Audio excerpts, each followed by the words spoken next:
10th problem.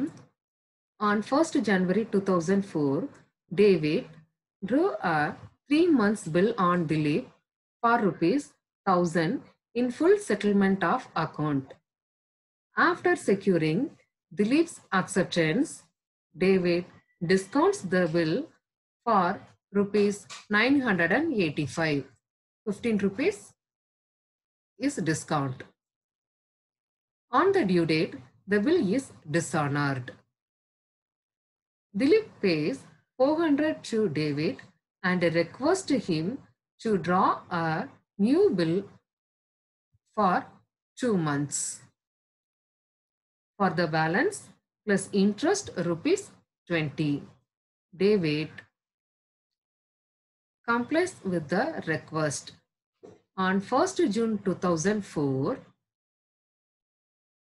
Dilip becomes insolvent and 75 paise in the rupee is received from his estate on 10th June. Journalize the above transactions in the books of David and Dilip. So இந்த ப்ராப்ளத்தில் David என்ன செய்கிறாங்க பில்லை make பண்ணுறாங்க. First ஒரு 3 months bill என்ன செய்கிறாங்க make பண்ணுறாங்க 1000 rupees. ஸோ டேட் வந்து 1st January. அப்போ டியூ டேட் என்ன அப்படின்னு பார்த்தோன்னா 4th April. ஸோ டேவிட் என்ன செய்கிறாங்க டிஸ்கவுண்ட் பண்ணிக்கிறாங்க. ஆஃப்டர் செக்யூரிங் என்ன செய்கிறாங்க டிஸ்கவுண்ட் பண்ணிக்கிறாங்க. ஸோ டிஸ்கவுண்ட் பண்ணதுக்கு அப்புறம் அந்த பில் என்ன செஞ்சிருது டிஸ்ஆனர் ஆயிருது. ஸோ அதுக்கப்புறம் என்ன செய்கிறாங்க திலீப் ஒரு 400 rupees கொடுக்குறாங்க. கொடுத்துட்டு 20 rupees இன்ட்ரெஸ்டாக வச்சுக்கோங்க, மீதி என்ன செஞ்சுக்கோங்க ஒரு நியூ பில் என்ன செய்யுங்க 2 monthsக்கு ட்ரா பண்ணுங்க அப்படின்னு சொல்கிறாங்க. ஸோ இது எந்த டேட்டில் நடக்குது 4th April. So 2 monthsனா April to May, May to June. So அதுக்குள்ள என்ன ஆகுது அப்படின்னு பார்த்தோன்னா இந்த திலீப் என்ன செய்கிறாங்க இன்சால்வெண்ட் ஆயிருந்தாங்க, நொடிப்பு நிலை அடைஞ்சிருந்தாங்க. அவனால் ஃபுல் பணமும் என்ன செய்ய முடியல கொடுக்க முடியல. ₹1 75 பைசா கொடுக்குறாங்க. ஸோ அது எந்த டேட்டில் கொடுக்குறாங்க 10th June கொடுக்குறாங்க. ஸோ இப்போ நம்ம ஜேர்னல் என்ட்ரிஸ் பார்க்கலாம். இந்த books of David first bill இவங்க என்ன செய்கிறாங்க மேக் பண்ணுறாங்க. Bills receivable account data to Dilip ₹1000. So உடனே அவங்க என்ன செய்கிறாங்க டிஸ்கவுண்ட் பண்ணிக்கிறாங்க. Cash account data discount account data to bills receivable.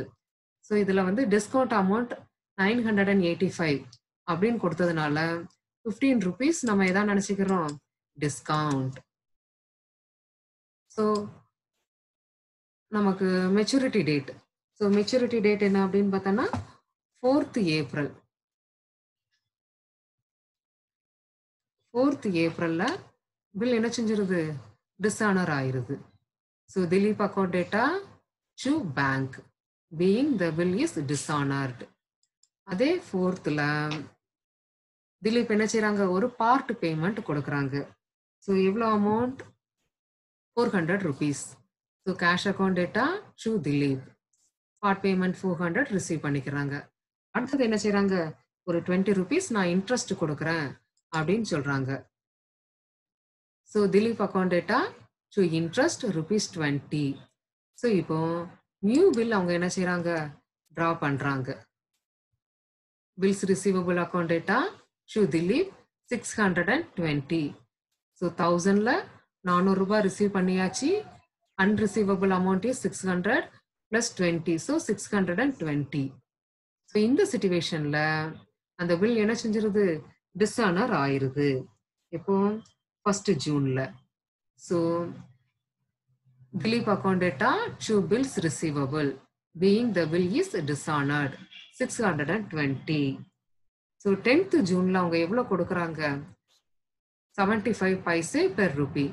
So 75 paise into 620 465.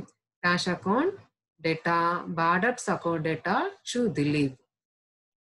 Bad debts amount 155. திலீப்போட மொத்த அமௌண்ட் என்ன அப்படின்னு பார்த்தோன்னா 620க்கு அவங்க எவ்வளவுதான் கொடுக்காங்க 465 ஒன்லி இந்த books of Dilip.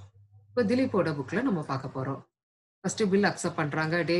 Debit account data to bills payable 1000. So அந்த பில் என்ன செஞ்சிருது 4th நமக்கு டிஸானர் ஆயிருது.